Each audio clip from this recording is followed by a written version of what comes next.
So ayan mga isig, natapos na natin reprogram. Magkakatulad na ulit yan. May binago lang tayo.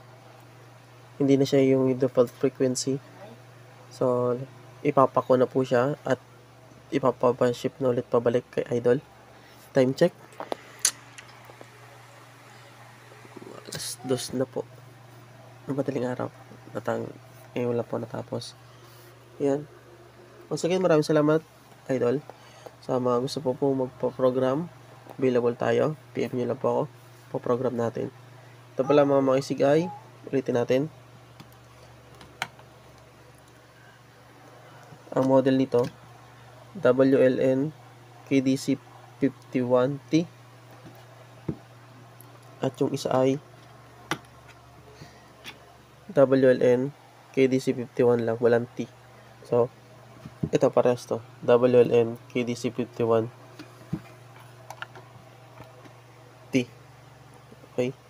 So, thanks so much. Kung nagustuhan nyo po, don't forget to like and subscribe. Comment nyo po yung inyong location kung saan po nakakaabot ang ating vlog. Thank you so much po. Ingat-ingat. See you in next video. Mga Isig TV. Adios.